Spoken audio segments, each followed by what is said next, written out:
नमस्कार. थंडीचा मोसम आता संपत आला आहे आणि उन्हाळा सुरू होत आहे.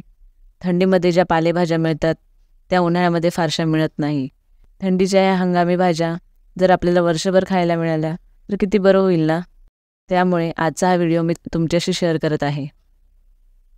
आजच्या व्हिडिओमध्ये मी तुम्हाला सांगणार आहे, हिवाळ्याच्या हंगामी भाज्या कशा साठवून ठेवायच्या किंवा स्टोअर कशा करायच्यात. नमस्कार, मी शलाका घर गप्पा फॅमिलीचे या व्हिडिओत तुमचं स्वागत करते. तर चला बघूया, पण त्याआधी चॅनलला तुम्ही सबस्क्राईब केलं नसेल तर चॅनल सबस्क्राईब करा आणि व्हिडिओ शेवटपर्यंत बघा. मित्रांनो, ही पहिली भाजी आहे, मेथीची भाजी. हिरवी गरगरीत छान अशी मेथीची भाजी बाजारात भेटली होती, तर ह्या 15च्या 2 जुड्या असं मी घेऊन आली. ही मेथीची भाजी कशी साठवून ठेवायची आणि याचा स्टॉकही कसा करायचा हे तुम्हाला मी आज या व्हिडिओमध्ये सांगणार आहे. हे बघा, ही मेथीची भाजी घेतली. ही साफ करताना मी याचा पाला वेगळा काढला आणि याच्या ज्या काड्या आहे त्या वेगळ्या काढल्या. ह्या काड्या ज्या आहेत या कोवळ्या काड्या मी साईडला काढल्या आहे बघा. आणि जे जे मुळं असतात ते खराब असतात, त्यामुळे तो कचरा मी व्यवस्थित साईडला काढला आहे. व्यवस्थित अशी ही साफ करून घेतली. थोडासा कडवटपणा असतो, पण मेथीची भाजी ही खूप गुणकारी असते. मेथीच्या वेगवेगळ्या डिश आपण बनवू शकतो किंवा आपल्याला जर डाळीत वगैरे टाकून खायची असेल तर तशीही आपण ही मेथीची भाजी खाऊ शकतो. त्यानंतर ही मेथीची भाजी डायबिटीसवाल्यांसाठी चांगली असते, त्यामुळे मेथीची भाजी ही सर्वांनी खाल्लीच पाहिजे. म्हणूनच मी बघा याला ही मेथीची भाजी साठवण्यासाठी ही छान अशी कट करून घेतली. बारीक कट केली तिला. पूर्ण भाजी साफ करून ही कट करून घेतली आधी आणि एका ताटामध्ये, मोठ्या ताटामध्ये असं तिला पसरून टाकली आणि छान उन्हात सुकवली. तिला 3 ते 4 दिवस मी उन्हात व्यवस्थित सुकवली. एका दिवसात किंवा 2 दिवसात ही सुकत नाही, व्यवस्थित ओलसर राहते मध्ये. तुम्ही जर 1 किंवा 2 दिवसात सुकवणार तर ही मेथी व्यवस्थित सुकत नाही. 3-4 दिवस तरी ही व्यवस्थित सुकवावं लागते. आणि इथे जे मी ताट वापरलं आहे ते आमच्या गॅलरीमध्ये थोडीच जागा आहे, थोडं ऊन येतं, त्यामुळे त्या प्रमाणात मी हे असं ताट घेतलं आहे. जर तुमच्याकडे मोठं अंगण असेल तर तुम्ही एखाद्या कापडावर वगैरे पण ही मेथीची भाजी सुकवू शकतात. मगाशी ज्या मी काड्या काढून ठेवल्या होत्या मेथीच्या, त्याचं स्टॉक कसं बनवायचं हे मी तुम्हाला सांगते. हे बघा, या कोवळ्या अशा काड्या आहे, या सर्व साफ केल्या मी आणि व्यवस्थित धुवून घेतलं त्यांना. त्याच्यावर जी चिखल माती वगैरे लागलेली असते त्यांना स्वच्छ धुवून घेतल्या. त्यानंतर आता याला आपण वाटून याचा स्टॉक बनवणार आहोत. हे बघा, याला मी मिक्सरमध्ये छान वाटून घेतल्या आणि त्याचा असा गाळणीने रस काढला. गाळणीने रस काढून पूर्ण चोथा हा साईडला टाकला. पूर्ण हा रस हे बघा एका काचेच्या बॉटलमध्ये भरून मी तो फ्रीजमध्ये स्टोअर करण्यासाठी ठेवला. हे बघा, खूप सारा रस हा निघाला आहे त्या मेथीच्या काड्यांचा. एक बॉटल भरेल असा हा 2 जुडी मेथीच्या काड्यांचा रस निघाला आहे. आणि हा जो चोथा आहे हा मी फेकून न देता आमच्या गॅलरीमध्ये पप्पाजी झाडं लावतात, त्यांच्या खतासाठी त्याचा आम्ही उपयोग केला. म्हणजे कोणतीही गोष्ट या मेथीची आम्ही वेस्ट नाही जाऊ दिली, त्याचा वापर केला. हा जो काड्यांचा स्टॉक आहे हा तुम्ही डाळीत वगैरे वापरू शकता, म्हणजे तो मेथीचा स्वाद त्यात येईल. पीठ मळताना देखील आपण या स्टॉकचा वापर करू शकतो, जेणेकरून चपात्यांमध्ये मेथीचा स्वाद येईल आणि टेस्टी लागतील. हे बघा, आता ही भाजी व्यवस्थित सुकलेली आहे, कुरकुरीत आणि कडक सुकली आहे. ही अशी व्यवस्थित सुकवल्यानंतर 3-4 दिवसानंतर बघा ही मेथी किती छान सुकून होते अशी. आणि असं दाबून बघितलं की छान कुरकुरीत होते. अशी कुरकुरीत सुकली की मग तिला आपण स्टोअर करून ठेवू शकतो आणि ही वर्षभर टिकेल अशी ही मेथीची भाजी होऊन जाते. त्यामुळे आता हिला आपण स्टोअर करून ठेवू शकतो. त्यानंतर बघा, ही हरभऱ्याची भाजी आहे. हरभऱ्याची भाजी सहसा करून मिळत नाही, मुंबईत तर शक्यतो मिळतच नाही. तर ही भाजी आम्ही घरातच उगवली. ही भाजी अशी जाळ्यात ठेवून आम्ही चणे टाकून ती उगवली. याला माती वगैरे न लावता हायड्रोपोनिक पद्धतीने ही भाजी उगवली आहे. हे बघा, असं जाळ्यामध्ये आम्ही चणे टाकून ही भाजी उगवली आहे. हिला थोडे 8-10 दिवस लागतात उगवायला. एका जाळ्यात मी हे असे चणे टाकून ही हरभऱ्याची भाजी अशी उगवली आहे. पाण्यातच उगवली आहे, मातीचा अजिबात वापर नाही आहे इथे.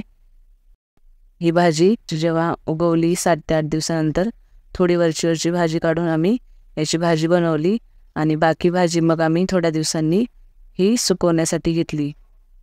उन्हामध्येच ही पण भाजी आम्ही सुकवली. छान कुरकुरीत सुकली होती ही भाजी. गावाकडे ही हरभऱ्याची भाजी आवडीने खाल्ली जाते. ही भाजी सुकवूनच जास्त करून खातात. आम्ही ही भाजी सुकवून साठवून ठेवली आहे पावसाळ्यात खाण्यासाठी.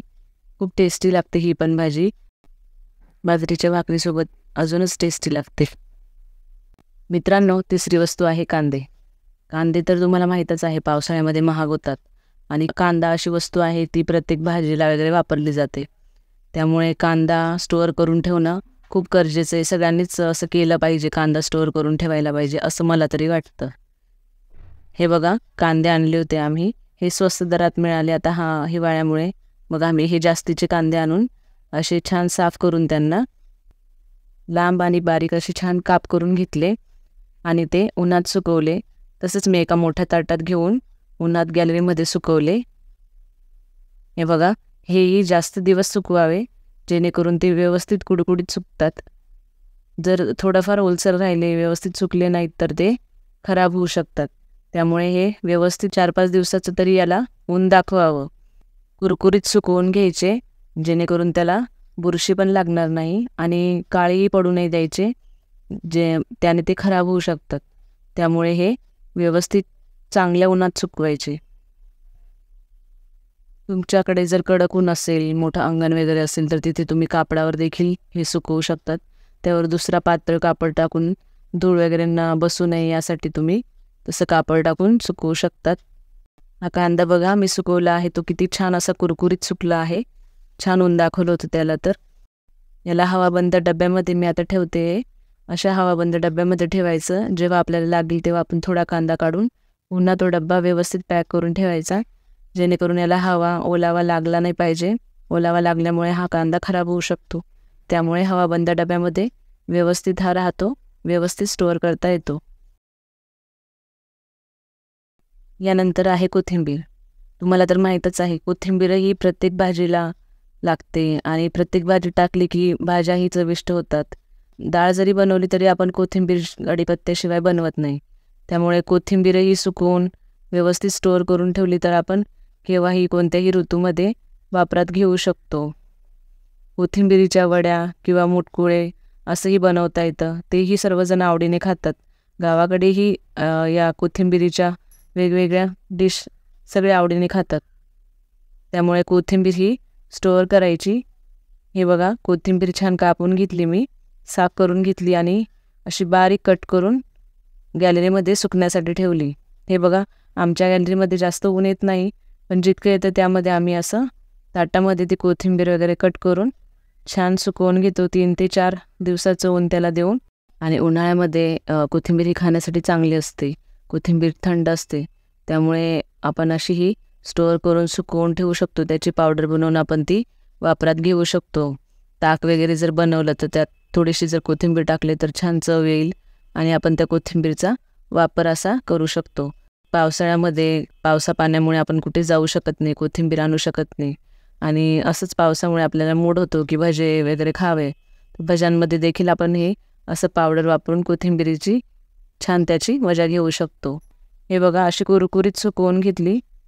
मस्त कोथिंबीर सुकली. आता ही सुद्धा मी एक हवाबंद डब्यात स्टोअर करून ठेवते, जेणेकरून तिला ओलावा लागणार नाही आणि जेव्हा आपल्याला हवं तेव्हा आपण कोणत्याही भाजीत, डाळीमध्ये याचा वापर करू शकतो. आता ह्या 2 भाज्या आहेत, वालपापडी आणि फरसबी. ह्या 2 भाज्या देखील जास्त मिळत नाही. ह्या वालपापडी जी आहे ही कधीतरी मिळून जाते, पण जेव्हा पावसाळ्यात वगैरे आपण जर घ्यायला गेलो तर यामध्ये अळी वगैरे असू शकते. त्यामुळे आम्ही ही भाजी आधीच घेऊन ही उन्हाळ्याच्या दिवसात सुकवून स्टोअर करून ठेवतो.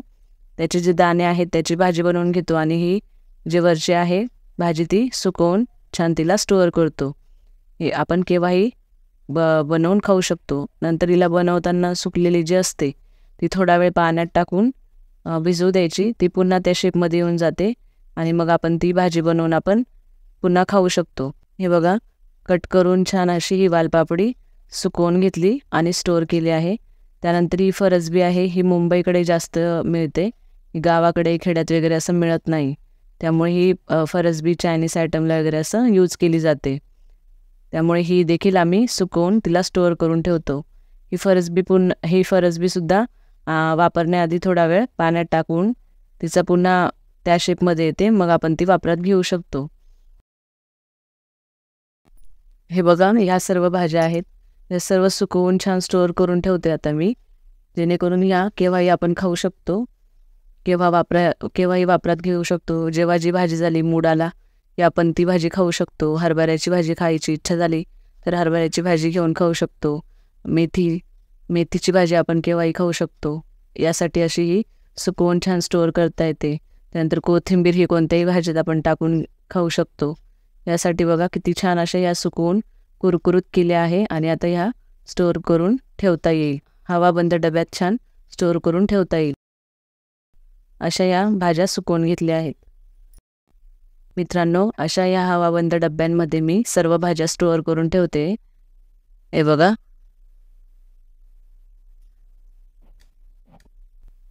अशा पद्धतीने ह्या भाज्या स्टोअर करून ठेवाव्या लागतात. असं जर ठेवलं तर तुम्ही ह्या भाज्या 6 महिने किंवा वर्षभर खाऊ शकतात आणि व्यवस्थित ह्या टिकून राहतात, खराब होत नाही.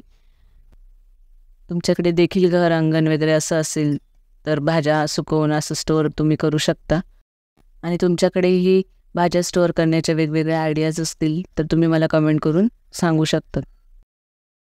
हा व्हिडिओ आवडला असेल तर व्हिडिओला लाईक नक्की करा. सगळीकडे मित्रमैत्रिणींमध्ये, नातेवाईकांमध्ये सगळीकडे हा व्हिडिओ शेअर करा, जेणेकरून त्यांनाही भाज्या स्टोअर करून त्या भाज्यांचा वर्षभर आस्वाद घेता येईल. आणि चॅनल सबस्क्राईब करायला विसरू नका. धन्यवाद.